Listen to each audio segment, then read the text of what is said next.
Call is now being recorded.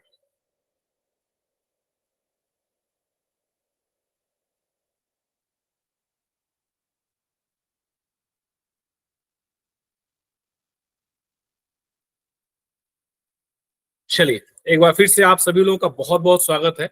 और आज मैं समझ सकता हूं कि बहुत सारे ऐसे कैंडिडेट्स भी हमारे इस सेशन में जुड़े हुए हैं जो लोग हमारे रेगुलर सेशन का हिस्सा नहीं है। और सभी लोगों का बहुत बहुत मैं इस पटल पर स्वागत करता हूं। और इंटरव्यू को लेकर के मैं एक निवेदन अब सभी लोगों से करना चाहूंगा कि अब तक जो प्रश्न आप लोगों ने मैसेज में डाल दिए, उन प्रश्नों को हम यहाँ पे रोक लेते हैं। फिर हम बाद में इस सेशन के बाद में आपके सारे प्रश्न लेंगे हम, और बिल्कुल ओपन हम लोग इसके ऊपर डिस्कशन भी करेंगे। अगले आधे घंटे हम लोग पर्टिकुलरली इंटरव्यू को लेकर के डिस्कशन करेंगे। इंटरव्यू के क्या क्या सेगमेंट है, इंटरव्यू की क्या मॉडलिटी रहेगी, इंटरव्यू में जाने से पहले आपको क्या क्या तैयारियां करनी है, इंटरव्यू के लिए आपकी प्रिपरेशन स्ट्रेटेजी क्या रहेगी, किस तरीके से आपको इंटरव्यू के लिए तैयारी करनी है।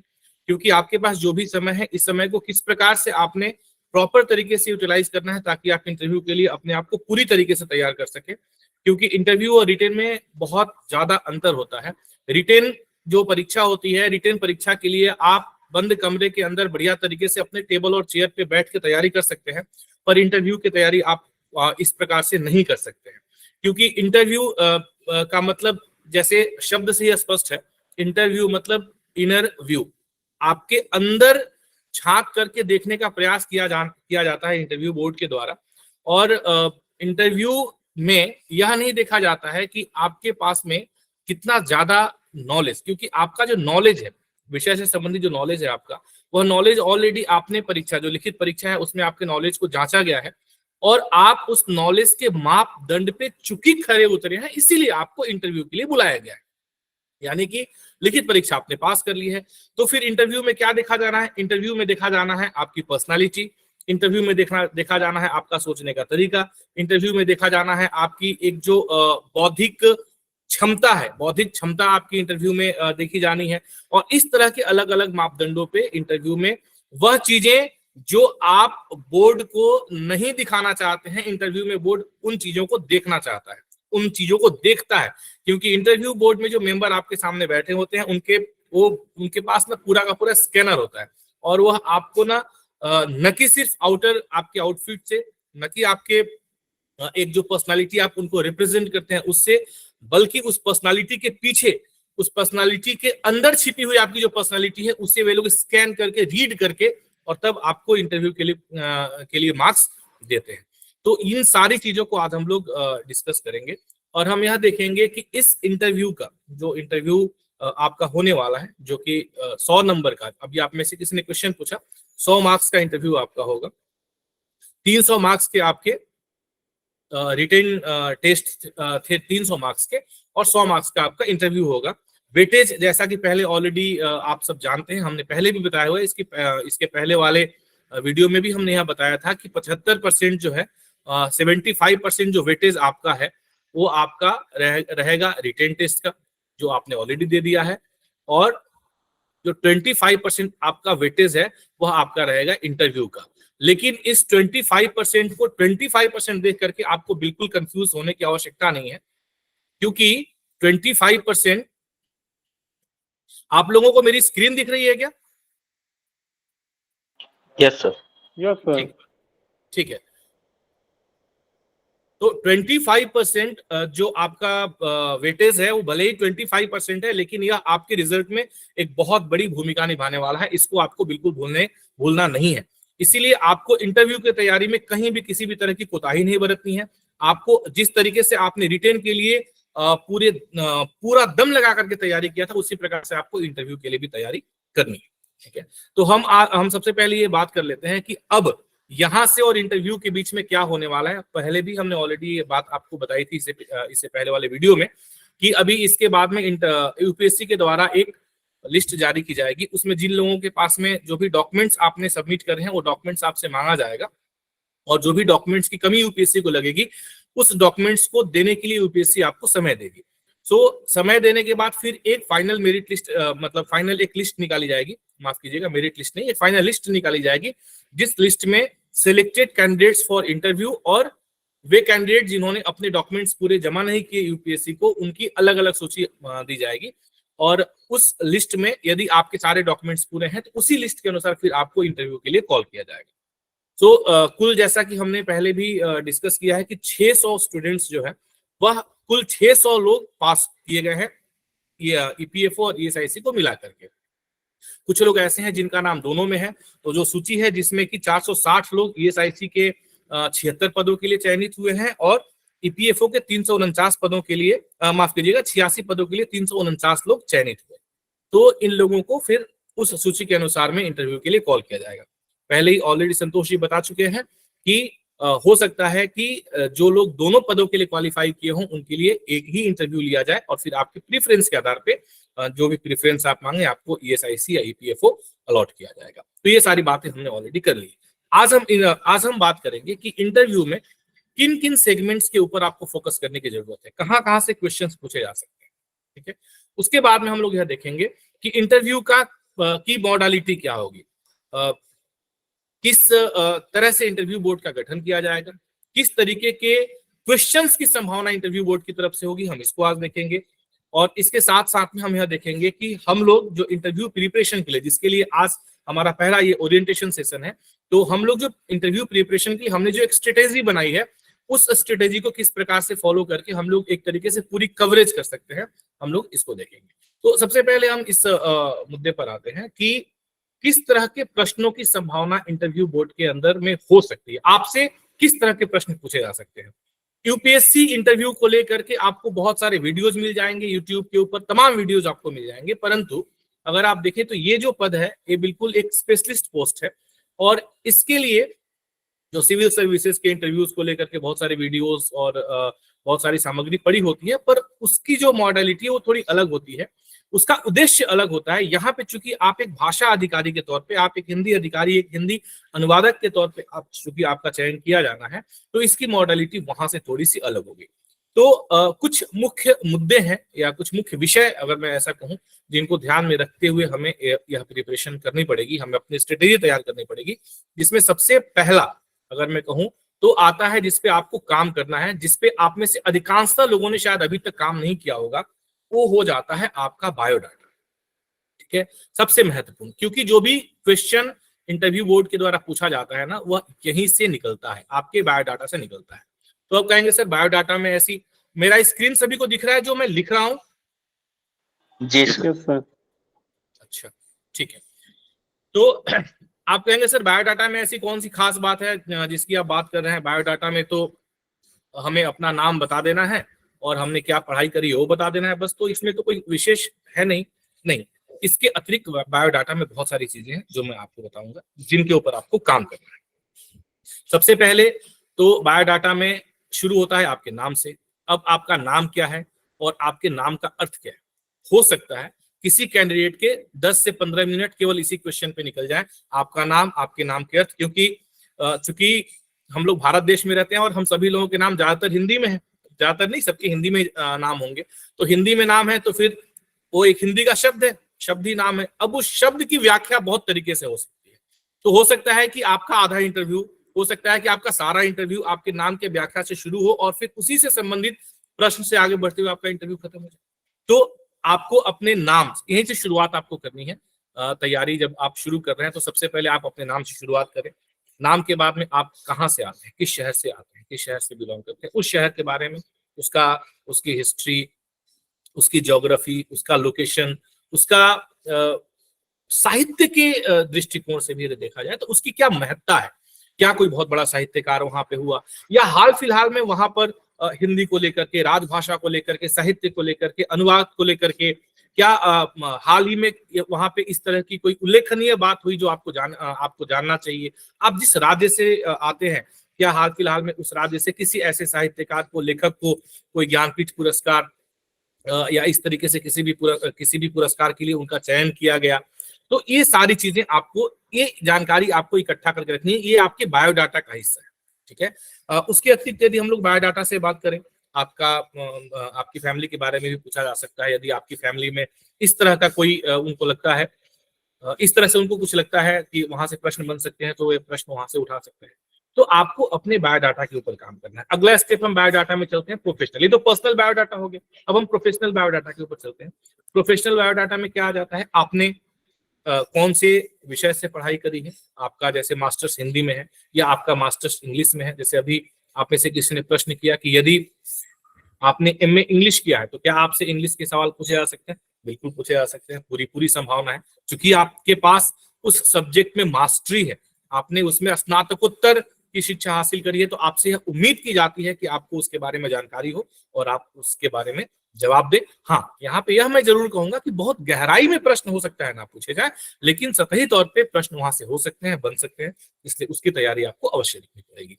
जिन लोगों ने विशेष तौर पे हिंदी विषय से जिन्होंने एमए किया हुआ है, मास्टर्स किया हुआ है, उन लोगों को तो बिल्कुल कम से कम एक बार, जैसे पिछली बार भी बार बार झा जी कहते थे कि कम से कम एक बार अपना सिलेबस जरूर देख लें कि आपके सिलेबस में क्या क्या चीजें हैं।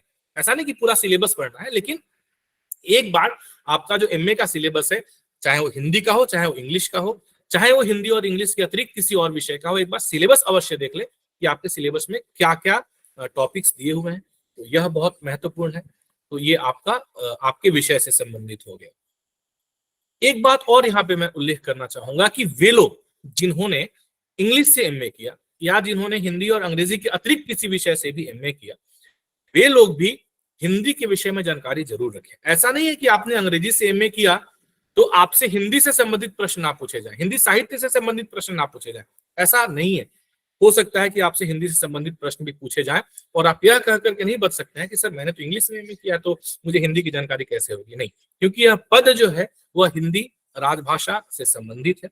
आप एक हिंदी अनुवादक, एक हिंदी अधिकारी बनने जा रहे हैं और एक हिंदी अनुवाद अधिकारी बनने जा रहे हैं। और आप इस बात को बिल्कुल ध्यान में रखें कि एक हिंदी अनुवाद अधिकारी से इस बात की अपेक्षा की जाती है कि जितना निपुण वह हिंदी में हो उतना ही निपुण वह अंग्रेजी में हो, यानी कि अंग्रेजी और हिंदी दोनों ही भाषाओं पे आपकी कमान बराबर होनी चाहिए, तभी आप एक अच्छे अनुवादक बन सकते हैं। क्योंकि एक अच्छे अनुवादक बनने की पहली शर्त यही है कि आप जिन दो भाषाओं के अनुवादक हैं तो उन दोनों भाषाओं के ऊपर आपकी कमांड अच्छी होनी चाहिए, तभी आप एक बेहतर अनुवादक बन सकते हैं। तो इसलिए अगर आपने अंग्रेजी से भी एमए किया फिर भी हिंदी की जानकारी आपको होनी चाहिए। ये अब इसके अगले प्रोफेशनल बायोडाटा के अगले पार्ट में हम पहुंचते हैं। वो क्या आता है कि अगर आप में से जो भी व्यक्ति कहीं ना कहीं जॉब कर रहे हैं, किसी न किसी विभाग में काम कर रहे हैं, चाहे आप सरकारी विभाग में काम कर रहे हैं, चाहे आप कहीं किसी प्राइवेट जगह पे काम कर रहे हैं और उस चीज को आपने अपनी बायोडाटा में उल्लेख किया है। यदि आपने अपनी बायोडाटा में नहीं लिखा है तब तो कोई आपको परेशान होने की आवश्यकता नहीं है, परंतु यदि आपने उसको बायोडाटा में कहीं उल्लेख किया हुआ है तो ऐसी परिस्थिति में आपका जो जॉब है वहां से भी प्रश्न बनेंगे। तो जहां पर भी आप काम करें, मान लीजिए आप में से कोई व्यक्ति रेलवेज में है या कोई मिनिस्ट्री ऑफ फाइनेंस में स्टेनो है या कोई उत्तर प्रदेश पुलिस में काम कर रहे हैं या आप में से कोई दिल्ली पुलिस में है या आप में से कोई सीआरपीएफ सीआईएसएफ में जॉब कर रहे हैं या आप में से कोई किसी यूनिवर्सिटी में काम कर रहे हैं, आप कहीं पर भी काम कर रहे हो, चाहे आप राज्य सरकार के लिए काम कर रहे हैं, चाहे आप केंद्र सरकार के लिए काम कर रहे हैं, आप ऑटोनॉमस संस्थाओं में काम कर रहे हैं, आप कहीं भी काम कर रहे हैं, आपको अपने डिपार्टमेंट की जानकारी अवश्य लेनी चाहिए। और आप मतलब मैं फिर अगेन कहता हूं कि आपको बहुत डीप जाकर के जानकारी ले इसकी आवश्यकता नहीं है, परंतु कम से कम इतनी जानकारी कि जिस विभाग में आप काम कर रहे हैं इसकी स्थापना कब हुई, इसकी स्थापना के बाद इस विभाग का मूल कार्य क्या है, ये जो मूल कार्य करता है वह किन किन अधिनियमों नियमों इत्यादि के अंतर्गत आता है। यदि आपके विभाग के द्वारा किए जा रहे काम में अभी फिलहाल में कोई बहुत ही उल्लेखनीय कोई ऐसी बात हुई हो जो चर्चा में आई हो, न्यूज में आया हो, तो उसके बारे में जानकारी। तो इस तरीके से जो एक मोटी मोटी जानकारी है वह आपको अपने विभाग के बारे में रखनी होगी, अपने अगर आप किसी मंत्रालय से हैं उसके बारे में रखनी होगी। और आपका जो प्रोफाइल है, दो चीजें हो गई, एक तो आपका विभाग, दूसरा आपका अपना प्रोफाइल, आप क्या करते हैं उस प्रोफाइल से संबंधित। अभी किसी ने प्रश्न किया कि सर प्रशासनिक शब्दावली पूछी जा सकती है। देखिए, प्रशासनिक शब्दावली कोई आवश्यक न हो कि पूछी जाए, लेकिन कुछ एक शब्द आपसे पूछे जा सकते हैं, कुछ भी शब्द, विशेषकर वैसे शब्द जो फिलहाल चर्चा में है, अखबारों में बार बार आ रहे हैं, लगातार आपको न्यूज चैनल पे, टीवी पे, है ना, वह किसी कारणवश कुछ ऐसे शब्द जो चर्चा में हो, उन शब्दों को भी आपको ध्यान में रखना है। इसी मुद्दे पे एक बात मैं और बताना चाहूंगा कि यदि कोई शब्द आपसे पूछ लिया गया, अच्छा शब्द कैसे पूछा जाएगा कि अच्छा ठीक है ये शब्द है, ऐसे बोला जाएगा चलिए एक बताइए इन्वेस्टिगेशन, इन्वेस्टिगेशन को हिंदी में क्या कहते हैं, ठीक है, तो ऐसे शब्द आपसे पूछे जाएंगे। अब ऐसे शब्द आपसे पूछ लिए गए, अब आपको उसका जो जवाब देना है, तो आप इस बात को हमेशा ध्यान में रखेंगे क्योंकि आप एक अनुवाद अधिकारी के पद के लिए एग्जाम दे रहे हैं।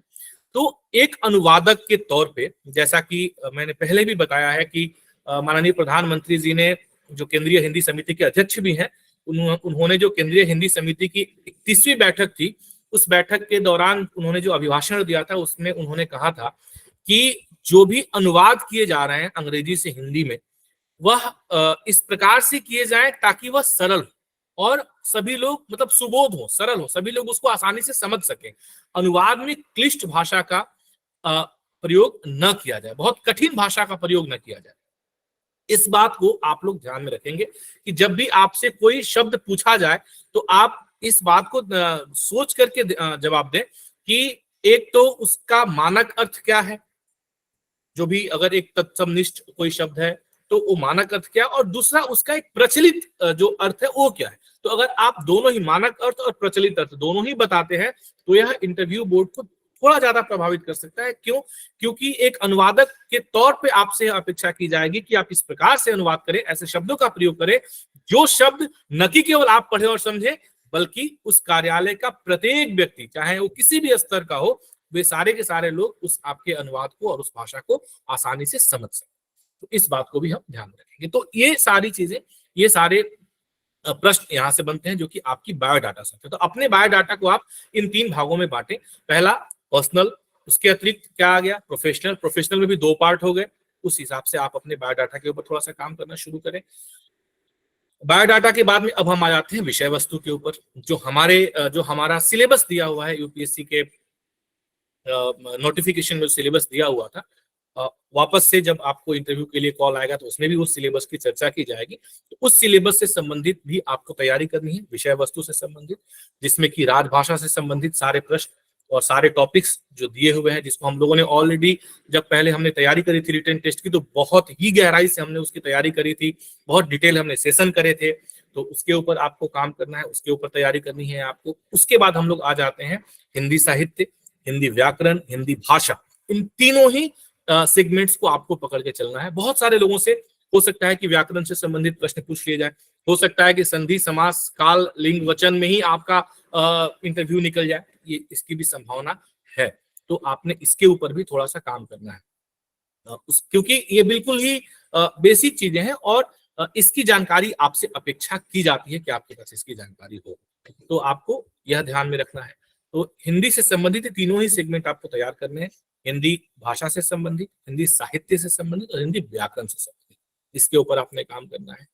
कुछ जो समसामयिकी है, कुछ करंट अफेयर्स हैं, उसके बारे में आपको जानकारी होनी चाहिए। हो सकता है कि पूछ लिया जाए।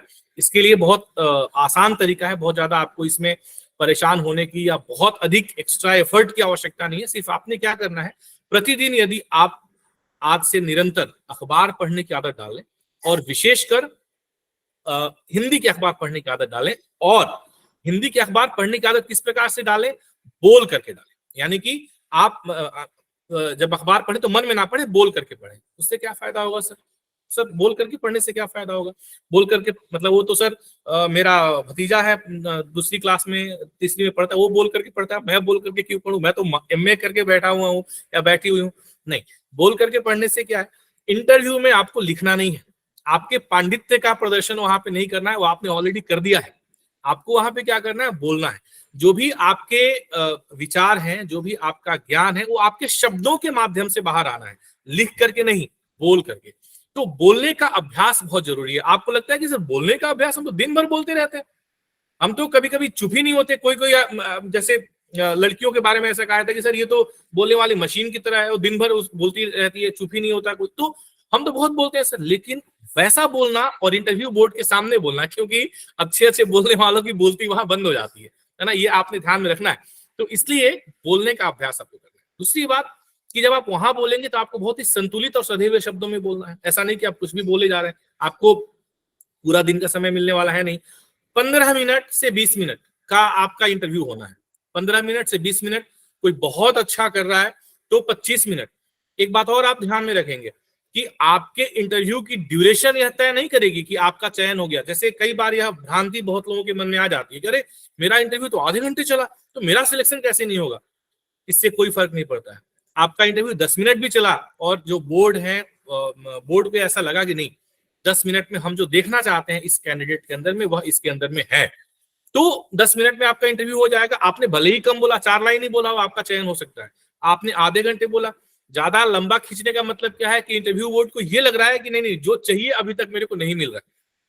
ठीक है, तो ये एक परसेप्शन पहले से बनता आया है और मैंने भी कई बार सुना है, कई सारे लोग ऐसा, कई सारे एक्सपर्ट कहते हैं कि अगर आपका इंटरव्यू लंबा चला मतलब आपके सिलेक्शन के चांसेस बढ़ जाएंगे।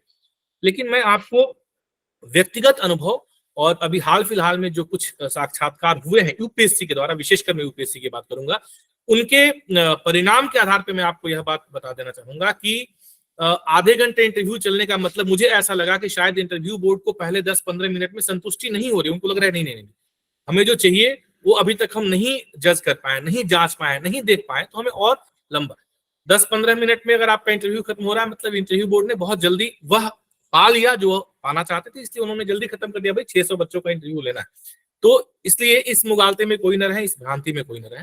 तो समय आप 15 मिनट से 25 मिनट के बीच मान के चले, 15 से 25 मिनट के बीच का समय रहेगा। आप कहेंगे सर 15 से 25 मिनट में कितने ही क्वेश्चन पूछ लेंगे। 15 से 25 मिनट के अंदर में 32, 35, 38, 40 क्वेश्चन पूछ लिए जाते हैं।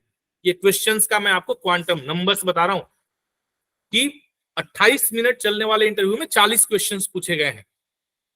तो ये आपने इस तरीके से आपको सोचना है कि अरे 15 मिनट में क्या पूछेंगे, कितना पूछ लेंगे, 2-4 क्वेश्चन में खत्म हो जाएगा। नहीं होगा ना, नहीं होगा। तो 40 क्वेश्चंस भी आप एक्सपेक्ट करके चल सकते हैं कि आपसे इंटरव्यू के दौरान पूछे जाए। ठीक है, तो विषय पे हमने बात कर ली। विषय के अलावा आपने समसामयिकी के ऊपर थोड़ा सा भी आपको तैयारी करनी है। और भी कुछ विषय हैं जिनके बारे में हम लोग विस्तार में चर्चा करेंगे जब आगे हम सेशंस करेंगे। आज चूंकि हमारा ओरिएंटेशन सेशन है और आज हमें सिर्फ ये देखना है कि हमें इंटरव्यू के प्रिपरेशन की स्ट्रेटेजी क्या रखनी है, किन चीजों को ध्यान में रख के, किन चीजों को फोकस में रख के हमें तैयारी करनी है, तो उसकी बात मैंने आपको सारी बता दी। जैसे किसी ने बीच में प्रश्न मुझसे अभी पूछा था कि सर प्रशासनिक शब्दावली से भी प्रश्न पूछे जाएंगे क्या, मैंने कह दिया हाँ पूछे जाएंगे और आप पूरी प्रशासनिक शब्दावली बैठ करके 3000 शब्द याद करने में लग जाएं और बाकी आप न पढ़ें, ऐसा नहीं है। जो बहुत ही प्रोमिनेंट शब्द है, जो बहुत ही ज्यादा प्रचलित शब्द है, इसी तरह से शब्द आपसे पूछे जाएंगे। ऐसा नहीं है कि कुछ बिल्कुल ही एकदम ऐसा आउट ऑफ द कॉन्टेक्स्ट या बिल्कुल जो कभी आपने सुना ना हो, कहीं प्रयोग में ना होता हो, आपको उलझाने के लिए। देखिए इंटरव्यू बोर्ड ना कभी भी आपको उलझाने के लिए अटपटे सवाल पूछ देगा, ऐसा नहीं होता है।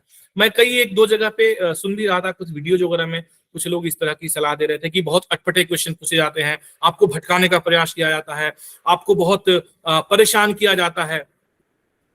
ऐसा कुछ नहीं होता है। आप यकीन मानिए, जब आप इंटरव्यू बोर्ड के, मैं आपको ये जो बातें जो भी मैं आपको बता रहा हूँ बिल्कुल अनुभव के आधार पे बता रहा हूँ, ये कोई कहीं पढ़ी देखी सुनी बातें नहीं है। आपको पता भी नहीं चलेगा कि आपका इंटरव्यू हो गया। आपको ऐसा लगेगा कि आप तो बिल्कुल बैठ करके जैसे 2-4 लोग चौपाल में बात करते हैं वैसे आप बात कर रहे हैं। इस तरीके से आपको इतना एट ईज कर दिया जाता है। ठीक है, तो इस बात को लेकर के आप बिल्कुल भी निश्चिंत रहें कि आपसे कुछ अटपटे सवाल पूछ लिए जाएंगे, आपको बिल्कुल हड़का दिया जाएगा, आपको डरा दिया जाएगा और आपको नर्वस कर दिया जाएगा, ऐसा कुछ नहीं।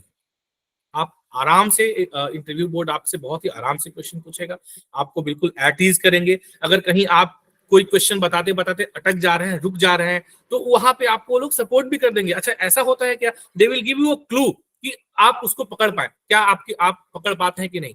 पर एक बात जो बहुत इंपॉर्टेंट है, जो मैं यहाँ मेंशन करना चाहूंगा, कि कभी भी ना इंटरव्यू में छोड़े नहीं का मतलब क्या होता है कि जैसे आपसे मान लीजिए क्वेश्चन पूछ दिया कि अच्छा बताइए आप अधिनियम 1963 के बारे में क्या जानते हैं, राजभाषा अधिनियम 1963 के बारे में क्या जानते हैं। मैं एक उदाहरण बता रहा हूँ, तो आपको पता, आपको लगा क्या तो मैंने कभी सुना ही नहीं है, या थोड़ा कम जानता हूँ, कम पढ़ा हूं मैं इसके बारे में, तो आपने बताना शुरू किया कि सर राजभाषा अधिनियम 1963 में लाया गया था। ये तो कोई बोल देगा ना 1963 है तो 63 में लाया गया था, 63 में लाया गया था, ये राजभाषा के बारे में ऐसा अधिनियम था, ये भी कोई बोल देगा। और उसके बाद अब आपको कुछ आगे मिल ही नहीं रहा क्योंकि आपने पढ़ा नहीं है। उसके बाद आपने बोला सॉरी सर मुझे जानकारी नहीं। तो इसमें इससे क्या लगेगा, इंटरव्यू बोर्ड को क्या लगेगा कि एक तो ये लगेगा कि इसे जानकारी नहीं थी फिर भी ये जबरदस्ती कुछ ना कुछ बताने का प्रयास कर रहा है, दूसरा इंटरव्यू को ऐसा लगेगा कि अगर इसने प्रयास करना शुरू किया तो बहुत जल्दी गिव अप कर दिया इसने, तो वो आपका नॉलेज नहीं देख रहे हैं, वो क्या देख रहे हैं, जो आपके सॉफ्ट स्किल है। ठीक है, तो गिव अप करने का इसके अंदर में मतलब ये जल्दी हार मान लेने वाला कैंडिडेट है, नहीं, not suitable for the government job, वो गवर्नमेंट ऑफिसर बनने वाला नहीं है, गिव अप कर दिया। नहीं, या तो अगर प्रश्न आपको बिल्कुल नहीं पता है तो आप सीधे सीधे मना कर दें कि माफ कीजिएगा महोदय, इसके बारे में मुझे ठीक से जानकारी नहीं है, मैं इसके बारे में जानकारी प्राप्त कर लूंगा। ठीक है, तो ऐसा बोल करें कि आप छोड़ देंगे। और या तो फिर यदि आप हिम्मत करते हैं कि नहीं मैं बताऊंगा कुछ अपनी जानकारी के अनुसार, तो जो भी सतही जानकारी आपके पास में है उसके अनुसार अपने उत्तर को जब शुरू कर दें तो खत्म कर ले, भले ही छोटा रखें, भले ही आप 2 मिनट के अंदर में खत्म कर दें, लेकिन छोड़े नहीं कि आधा बोला और फिर बीच में नहीं सर, तो वैसा नहीं कर। ये एक बहुत महत्वपूर्ण बात जो मैंने आपको बताई। तो इस तरीके से ये आपको इंटरव्यू के लिए इन सारे कंटेंट्स के ऊपर आपको तैयारी करनी है। अब हम लोग आते हैं अगले मुद्दे पे। हाँ, एक और इंपॉर्टेंट पॉइंट, ट्रांसलेशन। ट्रांसलेशन से संबंधित आपसे प्रश्न पूछे जाएंगे। हो सकता है कि आपको कुछ 3-4 वाक्य आपसे पूछ लिया जाए, क्योंकि यह पद स्पेसिफिकली ट्रांसलेटर के लिए, ट्रांसलेशन ऑफिसर के लिए है, तो ट्रांसलेशन से संबंधित आपसे प्रश्न पूछे जाएंगे। और जब भी आपसे अनुवाद करने के लिए किसी भी वाक्य का कहा जाएगा, तो जैसा मैंने आपको पहले शब्द के लिए बताया था, वही बात यहां भी लागू होती है कि आप जब भी अनुवाद करेंगे सरल शब्दों में अनुवाद करना सुनिश्चित करेंगे। ये नहीं कि मैं बहुत तत्समनिष्ठ शब्द ला करके अनुवाद को भारी भरकम बना दूं, एकदम बढ़िया शब्द अपना पांडित्य प्रदर्शन कर दूं तो सामने वाला बोर्ड तो बहुत खुश हो जाएगा, और नहीं, फिर आप गलती कर बैठेंगे। ऐसा नहीं करना है। आपने सरल शब्दों में, प्रशासनिक अनुवाद या किसी भी तरह का अनुवाद आपको दिया जाता है, सरल शब्दों में अनुवाद करना है, तो अनुवाद को भी आपने ध्यान में रखना है। अनुवाद से संबंधित कुछ प्रमुख पुस्तकों के बारे में भी आपको जानकारी रखनी है। कुछ प्रसिद्ध अनुवादक, कुछ अनुवाद से संबंधित प्रसिद्ध पुस्तकें जो हिंदी या अन्य भारतीय भाषा की पुस्तकें हैं, उनका विदेशी भाषाओं में जो अनुवाद हुआ है, या फिर जो विदेशी भाषाओं की प्रसिद्ध पुस्तकें हैं जिनका हिंदी में या भारत की अन्य भाषाओं में अनुवाद हुआ है, इसके बारे में भी आपके पास में जानकारी होनी चाहिए। मतलब आपकी जो प्रिपरेशन स्ट्रेटेजी, जो टॉपिक, जो सब्जेक्ट होंगे, उसमें आपने इसको भी इंक्लूड करके रखना है, यह भी बहुत आवश्यक है। अब हम बात कर लेते हैं, इसके बाद हम एक और बहुत महत्वपूर्ण मुद्दा है जिसके साथ में हम लोग आज के इस ओरिएंटेशन सेशन को खत्म करेंगे, कि जनरल कुछ जो मुद्दे हैं जिसमें कि आपका कॉन्फिडेंस कैसा होना चाहिए, आप अपने कॉन्फिडेंस को बिल्डअप कैसे करेंगे। जो एक इंटरव्यू को लेकर के डर होता है लोगों के मन में, बहुत सारे लोगों का पहला चांस होगा, पहली बार आप जा रहे होंगे और पहली बार ही आप, है ना, you are going to the apex body.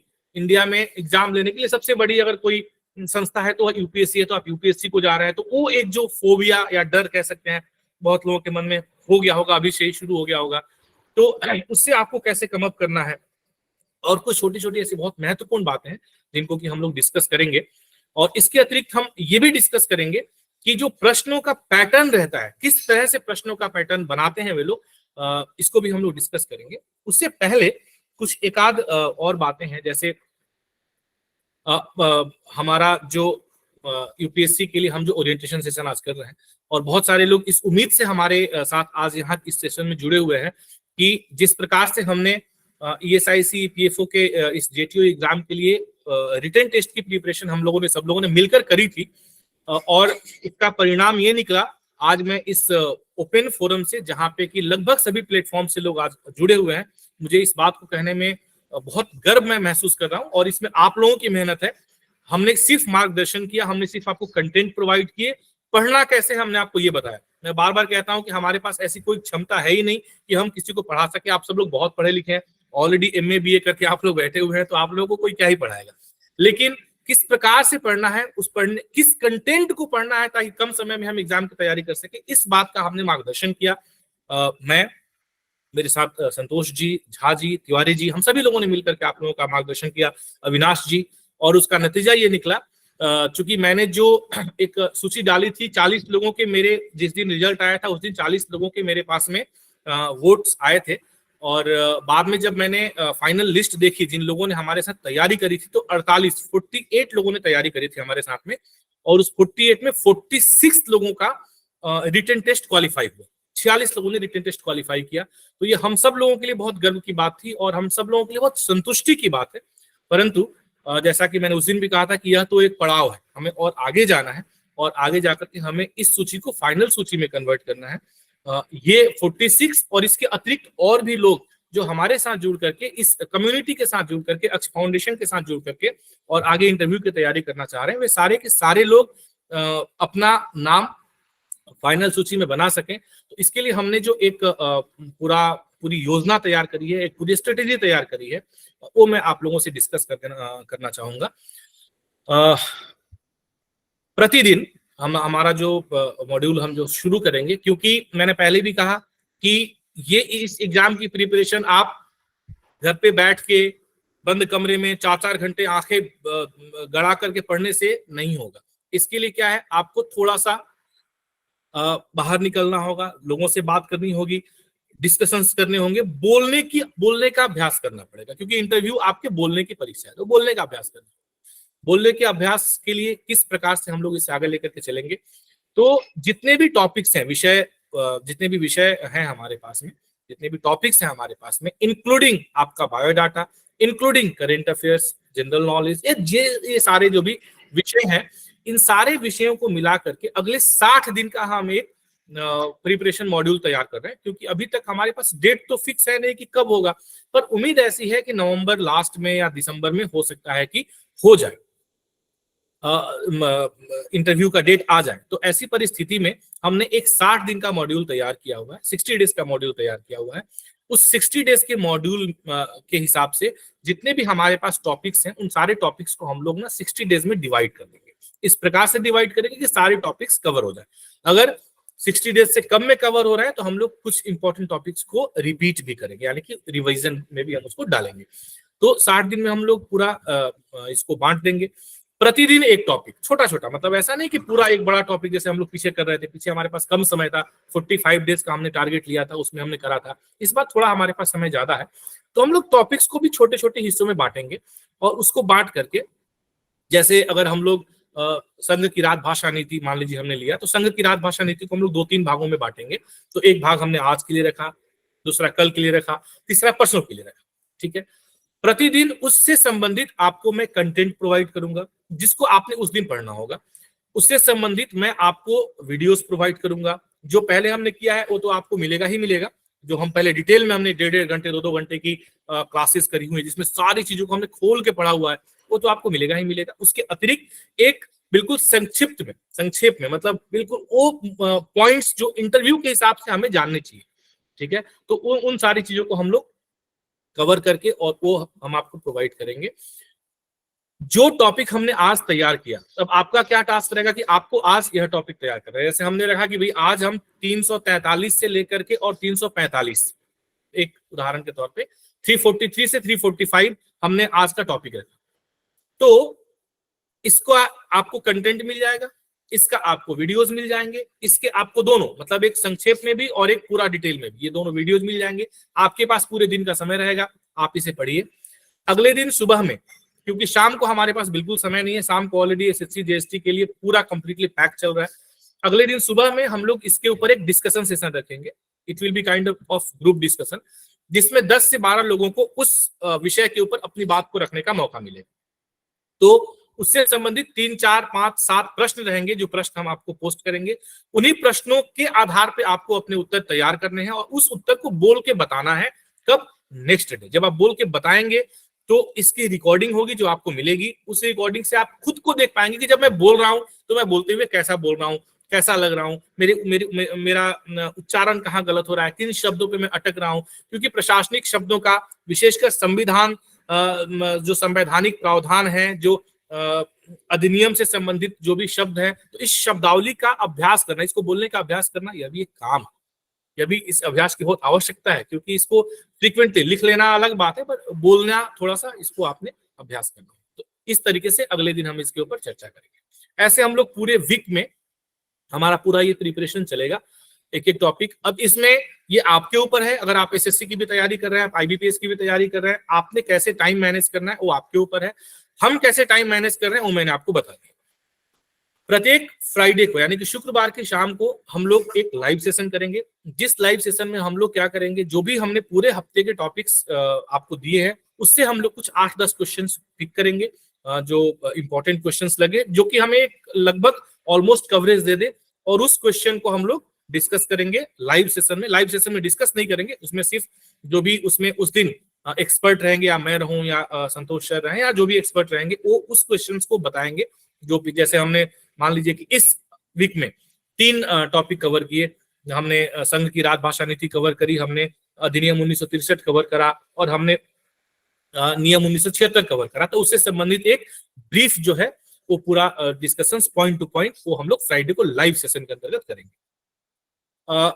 प्रत्येक वीक में मेरा यह प्रयास रहेगा कि मैं किसी एक ऐसे सफल व्यक्ति को आपसे इंटरेक्ट कराऊं जिन्होंने लाइव खुद यह इंटरव्यू दिया है। ऐसा नहीं कि खुद दिया नहीं, बस ऐसे ही हम लोग भाषण देना नहीं, जिन्होंने खुद इंटरव्यू दिया है उनसे क्या क्या प्रश्न पूछे गए, तो वो प्रश्नों को, वो अपने जो भी प्रश्न उनसे पूछे गए और उन्होंने क्या जवाब दिया, वो सारे प्रश्न और उसके जवाब वो आपको बताएंगे। इससे आपको क्या अंदाजा लग जाएगा कि किस तरह के क्वेश्चंस पूछे जाते हैं। तो ये प्रत्येक वीक में मेरा प्रयास रहेगा कि मैं किसी एक ऐसे सफल व्यक्ति को जो ऑलरेडी चयनित हो चुके हैं और चयनित होकर के वह कहीं ना कहीं वो पदस्थ हैं, तो ऐसे किसी व्यक्ति को हम बुलाएंगे और वो जो है आपसे इसके बारे में चर्चा करेंगे। सो इस तरीके से हम लोग इसको आगे लेकर के बढ़ेंगे। उसके बाद जो सबसे महत्वपूर्ण बिंदु है वो ये है आपका मॉक इंटरव्यू। मॉक इंटरव्यू जरूरी है क्योंकि मॉक इंटरव्यू से आपका कॉन्फिडेंस लेवल बिल्डअप होता है। तो मॉक इंटरव्यू कम से कम, मतलब अगर मैं 60 दिनों का समय मान के चलूं सॉरी कि 60 दिन ही में आपका इंटरव्यू हो जाएगा, तो मैं कम से कम जितने भी कैंडिडेट्स हमारे साथ हैं या जो भी आएंगे, ज्यादा भी आता है फिर भी हम कम से कम 2 मॉक इंटरव्यू प्रत्येक कैंडिडेट का हम कवर करेंगे इन 60 दिनों के दौरान। यदि इंटरव्यू का डेट आगे बढ़ जाता है मान लीजिए किसी कारणवश, तो हम इसको ज्यादा भी करेंगे, फ्रीक्वेंसी बढ़ा देंगे। पर यदि 60 दिन रहा तो उसमें 2 से अधिक कर पाना संभव नहीं है, क्योंकि मॉक इंटरव्यू करेंगे हम, पहला करेंगे उसके ऊपर फीडबैक देंगे, फिर दूसरा करेंगे, उस फीडबैक को इंप्रूव करके आपको दूसरे में अपीयर होना है। इस तरीके से ये आपका पूरा का पूरा इंटरव्यू का प्रिपरेशन चलेगा। इसके अतिरिक्त यदि हमें बीच में कुछ और भी लगता है, हाँ ये कंटेंट हो जाएगा, वीकली लाइव सेशन हो जाएगा। हाँ, इसके अतिरिक्त कुछ भी आपकी पर्सनल क्वेरीज वगैरह रहती है तो आप हमें बता देंगे, तो हम पर्सनल क्वेरीज क्लियर कर देंगे। और यदि कुछ आपको लगता है बीच में कि नहीं सर ये चीज भी इंक्लूड होनी चाहिए, या हमें लगता है कि नहीं ये चीज और इंक्लूड करना चाहिए, तो उसको भी हम लोग इसमें इंक्लूड करके और हम इस जो हमारा पूरा मॉड्यूल है, जो हमारा पूरा सेशन है, उसको आगे लेकर के चलेंगे। और हम उम्मीद करेंगे कि जिस तरीके से हमने अभी जो परफॉर्मेंस किया रिटन टेस्ट में, इसको हम लोग आगे भी बरकरार रखें। ठीक है, तो ये हमारी पूरी की पूरी मॉडलिटी हो गई जो इंटरव्यू सेशन के लिए। इसमें एक बार फिर से मैं यहाँ इस ओपन फोरम से इस बात को क्लियर कर देता हूँ कि जो भी लोग हमारे RAPC में है, RAPC मतलब राजभाषा एंड अनुवाद अधिकारी प्रैक्टिस एंड प्रिपरेशन क्लब, जो हमारा एक क्लब है अक्ष फाउंडेशन का, अनुवाद अधिकारियों का, राजभाषा अधिकारियों का, मतलब जो अभी हैं उनका और जो आगामी यानी कि जो आने वाले समय में बनने वाले हैं उन सभी का एक जो क्लब है।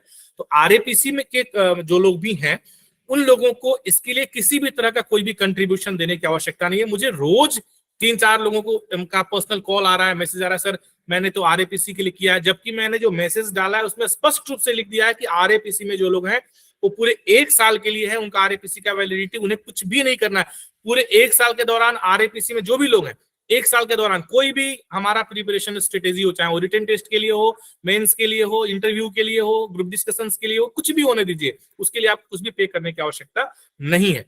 RAPC के अतिरिक्त वे लोग जो जिन्होंने हमारे साथ रिटन टेस्ट किया था UPSC का, उन्हें और बाकी जो भी अतिरिक्त लोग हैं उन्हें इसका जो कंट्रीब्यूशन है वो पे करना रहेगा। कंट्रीब्यूशन 999 का है आपके पूरे इंटरव्यूज का, इंक्लूडिंग जो आपके ऑनलाइन मॉक इंटरव्यूज होंगे उन सबको मिलाकर के 999 का एक कंट्रीब्यूशन है, जो कि टेक्निकल कंट्रीब्यूशन TEC जो अक्ष फाउंडेशन का है, आप सब जानते हैं, वो आपने करना है। उसकी लिंक वगैरह सब कुछ ऑलरेडी मैंने प्रोवाइड कर रखी है।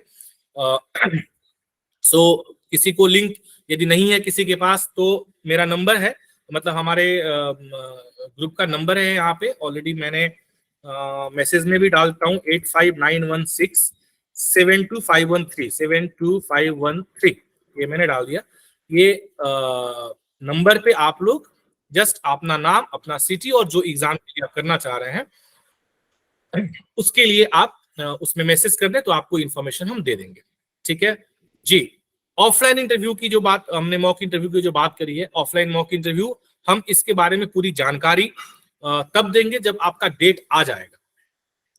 जी, आरएपीसी शिवानी जी कभी भी ज्वाइन कर सकते हैं, ये पूरे 1 साल की वैलिडिटी होती है। इसके अंतर्गत SSC, UPSC, Lok Sabha, Rajya Sabha, banking, IBPS, RRB जितने भी एग्जामिनेशंस होते हैं राजभाषा और अनुवाद अधिकारी से संबंधित, केवल राजभाषा और अनुवाद अधिकारी से संबंधित उन सभी एग्जाम्स की जो प्रिपरेशन हम कराते हैं, है ना, जो भी एक्टिविटीज हम करेंगे वो सारी की सारी एक्टिविटीज उसमें 1 साल के लिए कवर हो जाती है, वो कभी भी कर सकते हैं।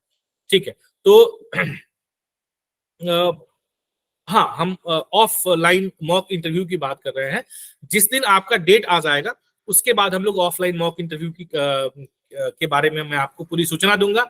ऑफलाइन मॉक इंटरव्यू, ये जो करिकुलम अभी हमने जो डिस्कशन किया इसमें इंक्लूड नहीं है, वो बिल्कुल अलग से केवल उन लोगों के लिए है जो स्पेशली उसके लिए इंटरेस्टेड है, क्योंकि वो दिल्ली में देना है, आपको दिल्ली आना जाना पड़ेगा, वहां का वो अलग पूरा सेटअप करना है, तो वो अलग से है। जो लोग इंटरेस्टेड रहेंगे, जिनको लगता है कि नहीं एक बार मुझे ऑफलाइन देना चाहिए, उनके लिए हम लोग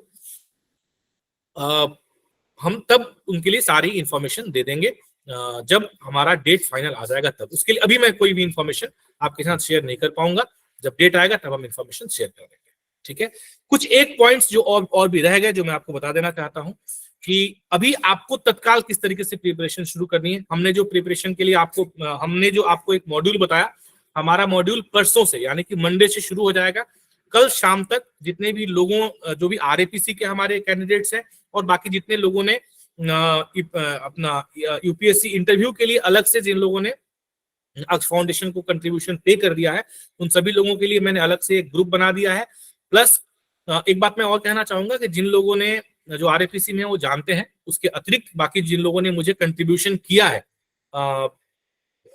इंटरव्यू के पर्पज से, वे लोग इस नंबर को, जो नंबर मैंने अभी आपको बताया 8591672513, मैं रिपीट कर देता हूं 8591672513, आप चाहे तो नोट कर ले, फिर से रिपीट कर देता हूं 8591672513, कमेंट बॉक्स में भी है। इस नंबर को आप सेव कर ले अक्ष फाउंडेशन के नाम से। क्यों? क्योंकि सभी को पर्सनलाइज मैसेज जाएगा, सभी को इंडिविजुअल मैसेज जाएगा, जो भी मैसेज जाएगा मैक्सिमम इंडिविजुअल मैसेज जाएंगे, चाहे वो लिंक हो, चाहे वो वीडियोज हो, चाहे वो क्लास की लिंक हो, चाहे वो आपका कंटेंट, तो चलिए हमारे एप्लीकेशन पे आ जाएगा। तो चूंकि इंडिविजुअल लिंक जाएगा और वो तभी आपको मिलेगा जब आपके पास नंबर सेव हो। यदि आपने नंबर सेव नहीं किया है तो फिर आपको मिलेगा नहीं। इसीलिए ये रिक्वेस्ट है कि सब लोग नंबर को सेव कर लेंगे। तो इस तरीके से हमारी ये मॉडलिटी चलेगी। अब हम आते हैं कि कुछ और भी इंपॉर्टेंट पॉइंट जो मंडे से हम जो करिकुलम शुरू करेंगे उसके अतिरिक्त आपने जो करना है वो क्या करना है। सर ईएसआईसी में हुआ है उसको प्रिपरेशन करनी चाहिए क्या? हाँ बिल्कुल, हम ईएसआईसी में जो जिनका सिलेक्शन है उन्हीं के प्रिपरेशन की हम यहाँ पे बात कर रहे हैं। आप लोग एक काम आज से अभी से क्या शुरू कर दें, वो ये कि आप लोग ना आपके घर में अगर कोई आदमकद आईना है तो उसके सामने बैठ करके, चेयर लगा करके बैठ करके ना एक बार बोलने का अभ्यास शुरू कर दें। शुरू कहाँ से करें? सबसे पहले अपना परिचय, आपका सेल्फ इंट्रोडक्शन, उसको तैयार कर ले। ठीक है, उसको आप बोलने का प्रयास शुरू कर दें। तो बोलते वक्त आपकी बॉडी लैंग्वेज या आपका कॉन्फिडेंस या आपका जो, जैसे कई बार बोलते वक्त ना हमारा मतलब बहुत सारे लोगों के साथ में समस्या होती है, मेरे साथ भी पहले ये समस्या बहुत ज्यादा होती थी कि बोलते वक्त ना आवाज कांपने लगती थी, थोड़ा सा घबराहट होने लगती थी, है ना। तो ये सारी समस्या होती हैं, तो ये कोई बहुत बड़ी बात नहीं है। तो इसको दूर करने के लिए ये एक अच्छा तरीका है कि आप आईने के सामने बैठ जाएं और आईने के सामने बैठ करके और आप आईने के सामने इसका अभ्यास करना शुरू कर दें।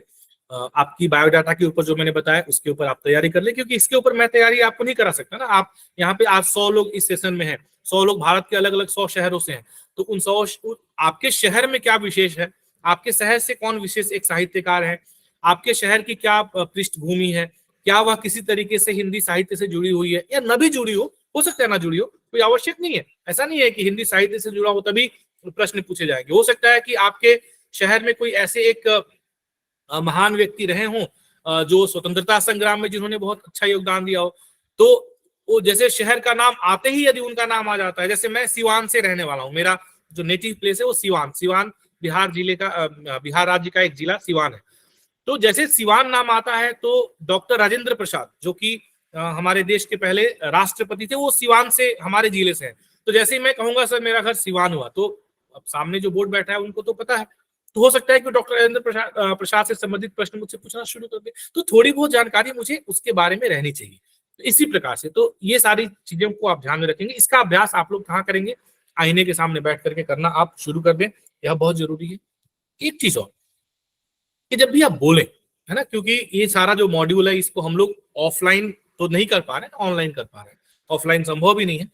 तो जो सबसे महत्वपूर्ण बात होती है जब आप किसी बोर्ड के सामने बैठते हैं या जब आप पब्लिक स्पीकिंग कर रहे हो, स्टेज से बोल रहे हो, तो वो होता है लोगों के साथ जुड़ना या बोर्ड से जुड़ना।